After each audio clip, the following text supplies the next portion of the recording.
บายดีพี่น้องสุขุสุคนมากินข้าวกันพี่น้องต้มพะโล้ที่เก่าที่เดิม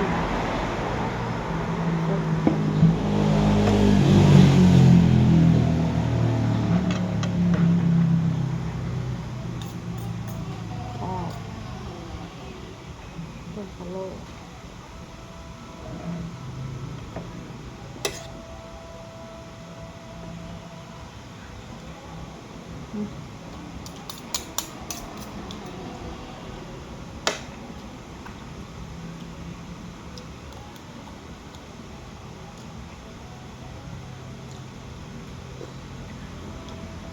ข้าวแรง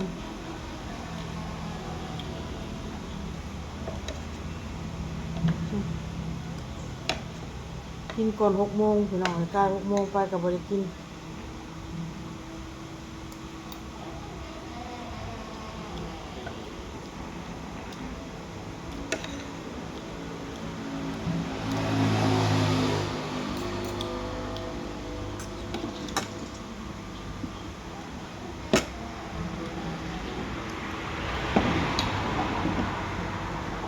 น้ำซุป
เบื่อทักเลย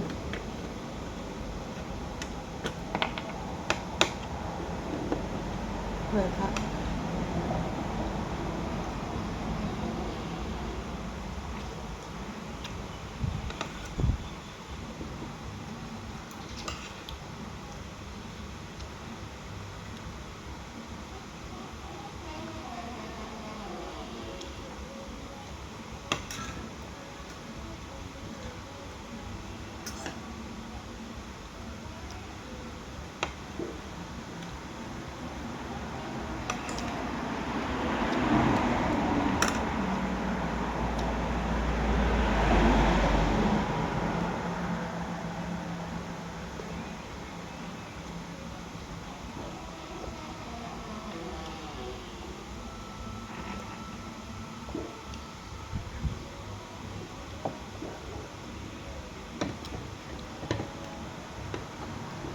ข้าวขาหมู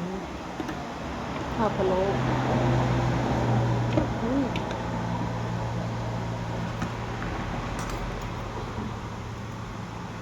เมื่อเตือนนี่ก็ได้เมื่อละพี่น้องคนนะเมื่อเตือนนี่ก็ได้ฝากมาแล้ว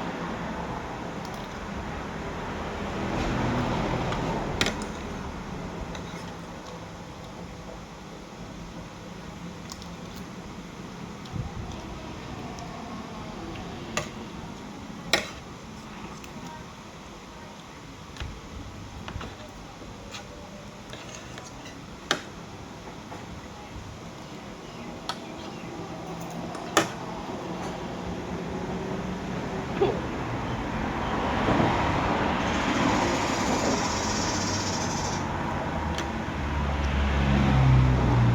นบ่คนมาเดือนหยังวะ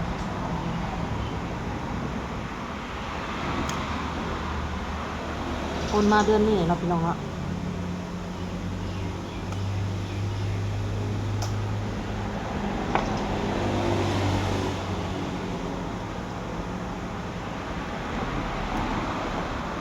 คนมาเดือนนี้เดือนหน้าเดือนฮื้อผมก็แม่นเดือนฮื้อพี่น้องเดือนฮื้อบ่แม่นเดือนนี้พอดีลูกเขาโรงเรียนเนาะพอดีน้องบอลเปิดเทอม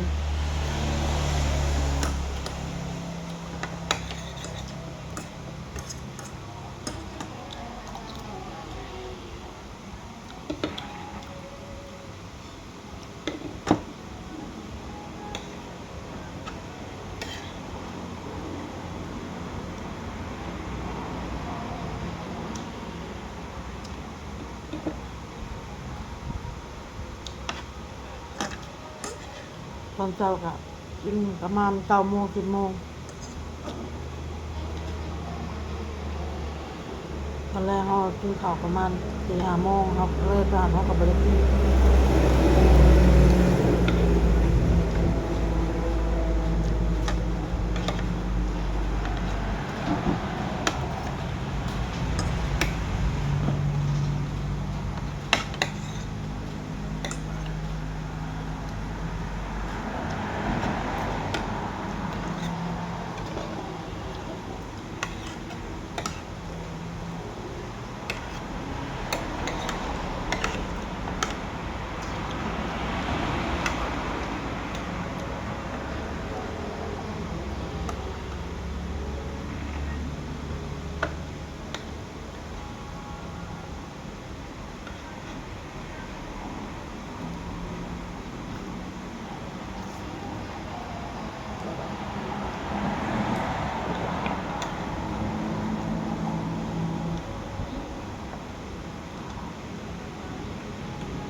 ไปแล้วพี่น้องกินเดี๋ยวพ่อกินหน้าเด้อ